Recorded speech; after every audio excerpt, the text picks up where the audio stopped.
Amigos, en este grano de mostaza 156 voy a conversar con ustedes un poco sobre la redención. Jesús es el Redentor y nos da la redención. Es un término que más o menos intuimos, más o menos como salvación, pero tiene sus características propias. Salvación supone una situación de peligro, puede ser un peligro extremo. Por ejemplo, si está condenado a muerte, la salvación es que le levanten la pena de muerte, ¿no? O si está en otro peligro de muerte, se está ahogando, lo salvan por los que lo rescatan de las aguas. La redención atiende a un modo de ver la salvación, sobre todo atendiendo a el pecado y sus consecuencias. Tiene atrás, es parecido al rescate. Y les pongo algunos ejemplos, que pues a veces nos es difícil pasar a lo humano y a la relación con Dios, pero se usa el término redimir una hipoteca. ¿Qué pasa con una hipoteca? Yo tengo prendado mi bien, mi casa, porque tengo una plata, y yo no tengo el dominio de mi casa. Yo redimo la hipoteca cuando pago la prenda y vuelvo a tener total. De verdad, el término latino viene de emmere, que es comprar, y redemere es volver a comprar, volver a pagar para tener. También una pena se redime. Hizo un mal, tiene una pena y en parte se podía, y muchas veces se puede, con una prenda, aún con una multa, redimir, pagar y volver a poseer o volver a tener la libertad. Supone que las acciones tienen un valor, y que también las acciones negativas piden. También está el rescate o la redención del cautivo. El rey, en fin, el enemigo se llevaba a uno.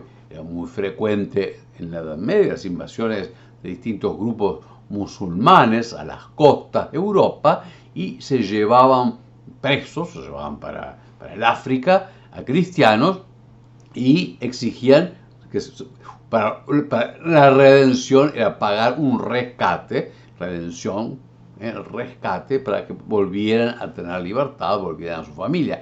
Pero es así que hay órdenes religiosas, que es como por ejemplo los mercedarios, los trinitarios, que surgen en la Edad Media para redención de cautivos.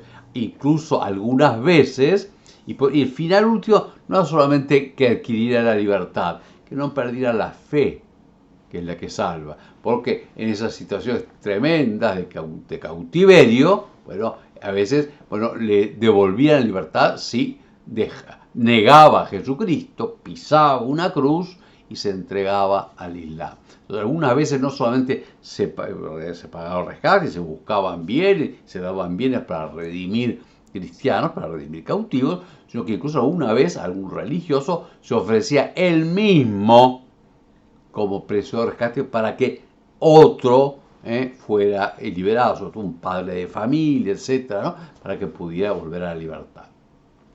Lo mismo pasa pues en la relación con Dios, es un modo de entenderla.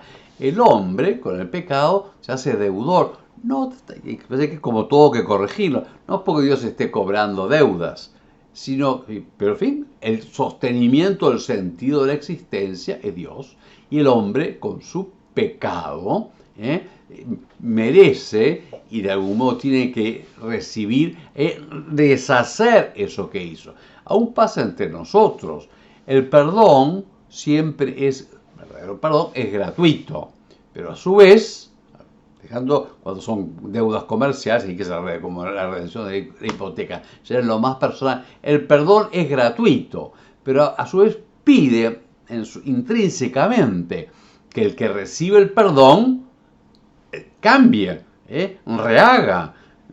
Uno no puede, porque no es porque el perdonador sea egoísta, digamos, ¿no? Digo, no, si es esto no te perdono, aunque sea totalmente generoso y él perdone gratuitamente, porque no hay nada que pueda entregarse por el daño recibido, con el daño es muy grande. Sin embargo, la verdad de la realidad es que el otro reconozca la culpa, la persona la redime a veces reconociendo, pidiendo perdón, tratando de rehacer algo del mal que se ha hecho, porque si no es falsa. Yo puedo perdonar y el otro no le importa nada. O sea, el perdón no llega. Si el otro no le importa, se mantiene, que no le interesa, ¿no? O yo puedo ser también, pueden ofrecerme el perdón y yo ser orgulloso, estar en lo mío, yo no, o no reconocer la culpa, o no querer de algún modo pedir perdón, o a veces restablecer en lo posible. Bien.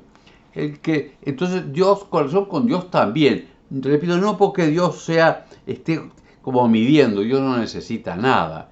Es el hombre que necesita ser redimido. O sea, Dios nos perdona gratuitamente por su amor y, de hecho, por la ofrenda de Cristo que redime, porque Él toma nuestra condenación. La condenación no es un acto arbitrario de Dios. Este me da rabia y lo condeno. Es que uno elige la condenación porque rechaza el amor de Dios y rechaza el vivir de Dios y para Dios. Porque el amor de Dios es dejarse amar por Dios, pero de tal forma uno de verdad se deja amar por Dios si quiere ser suyo. Si no, no recibe el amor de Dios, porque uno mismo no lo recibe. Siempre entra la libertad del sujeto. Y lo mismo, entonces, la redención es totalmente gratuita, porque el que nos rescató es el que nos redimió, Jesucristo, llevando nuestra propia condenación. Y nos da, si creemos en ese amor, nos da gratuitamente la gracia del perdón, nos restituye a nuestra dignidad de seres humanos y de hijos de Dios. Pero eso que vuelta es totalmente gratuito, por eso es el Redentor, el que quita el pecado del mundo. Y de verdad, ¿qué es nuestro pecado? Nosotros lo achicamos, somos tan pequeños que no es un error. No, pero el fondo del pecado es tan enormemente grave que lo conocemos en los sufrimientos de Cristo y en la muerte del único justo, del único santo. Hay que mirar a la cruz de Cristo para reconocer el pecado, para darse cuenta que es el rechazo de Dios y el mal hecho a la criatura y a nosotros mismos, para reconocer también al Redentor. Y por eso la fe es, me amó y murió por mí. Cristo murió por mis pecados. Entonces, el acto de fe, y es recibirlo, no solamente como una cosa que se sabe, lo recibo, recibiendo ese amor que me hace llorar la culpa, me hace volver al amor de Dios arrepentido. Repito, no vuelta porque Dios esté pidiendo para poder amarnos, no, su amor está siempre primero y gratuito, pero en su mismo amor está que seamos rescatados por Cristo y en nosotros por la fe en Cristo y por querer entrar en ese amor de Cristo. Y por eso, por también hacer penitencia de la culpa, por también restablecer, por también morir en el amor de Cristo al Padre y en el amor de Cristo a los hombres. Cristo es el Redentor, Cristo es el Cordero, Cristo, y lo hizo de una vez para siempre en la cruz, eternamente está en el cielo ofreciendo ese sacrificio eterno y lo actualiza en el anuncio de la fe. ¿Crees que Cristo murió por ti? Sí, creo. Y entonces tengo que llorar mis culpas y querer dejarme amar y dejarme poseer por Dios. Y nos lo entrega en los sacramentos, en primer lugar en el bautismo, que precisamente creyendo en Cristo que murió y resucitó por nosotros, lo recibimos y entramos a vida nueva. Y lo actualiza Cristo y nosotros con Él en cada misa, que es la presencia del sacrificio. Mi cuerpo entregado por ustedes, mi sangre derramada por ustedes, y por todos y por muchos, para el perdón de los pecados. Cordero de Dios que quitas el pecado del mundo, los pecados del mundo, nuestros pecados, ten misericordia de nosotros y haznos reconocer la gracia de la redención y entregarnos contigo al amor del Padre.